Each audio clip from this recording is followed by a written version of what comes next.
If Israel just allowed the Palestinians to have a state of their own, there would be peace in the Middle East, right? That's what you hear from UN ambassadors, European diplomats, and most college professors. But what if I told you that Israel has already offered the Palestinians a state of their own, and not just once, but on 5 separate occasions? Don't believe me? Let's review the record. After the breakup of the Ottoman Empire following World War I, Britain took control of most of the Middle East, including the area that constitutes modern Israel. 17 years later, in 1936, the Arabs rebelled against the British and against their Jewish neighbors. The British formed a task force, the Peel Commission, to study the cause of the rebellion. The commission concluded that the reason for the violence was that 2 peoples, Jews and Arabs, wanted to govern the same land. The answer, the Peel Commission concluded, would be to create 2 independent states, one for the Jews and one for the Arabs, a 2-state solution. The suggested split was heavily in favor of the Arabs. The British offered them 80% of the disputed territory, the Jews the remaining 20%. Yet, despite the tiny size of their proposed state, the Jews voted to accept this offer, but the Arabs rejected it and resumed their violent rebellion. Rejection number 1. 10 years later, in 1947, the British asked the United Nations to find a new solution to the continuing tensions. Like the Peel Commission, the UN decided that the best way to resolve the conflict was to divide the land. In November 1947, the UN voted to create 2 states. Again, the Jews accepted the offer, and again, the Arabs rejected it. Only this time, they did so by launching an all-out war. Rejection number 2.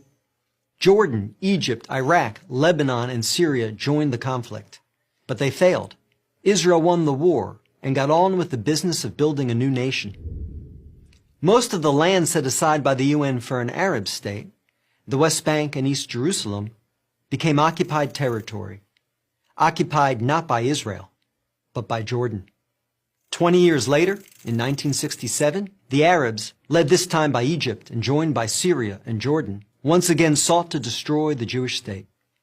The 1967 conflict, known as the 6-Day War, ended in a stunning victory for Israel. Jerusalem and the West Bank, as well as the area known as the Gaza Strip, fell into Israel's hands. The government split over what to do with this new territory.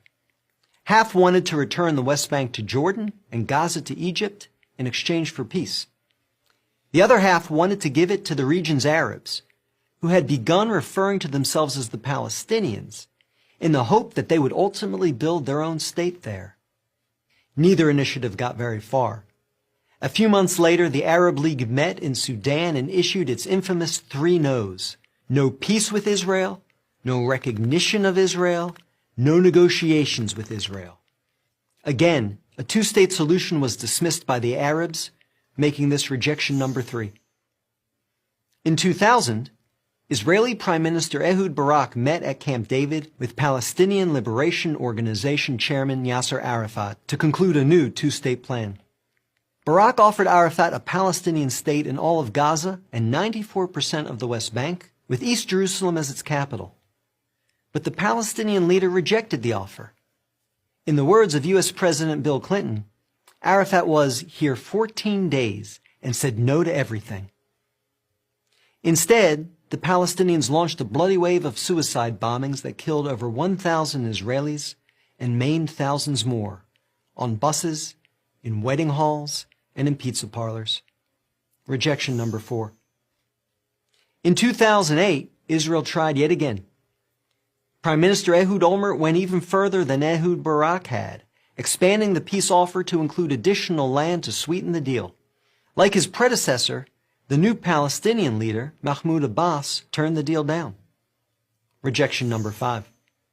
In between these last 2 Israeli offers, Israel unilaterally left Gaza, giving the Palestinians complete control there.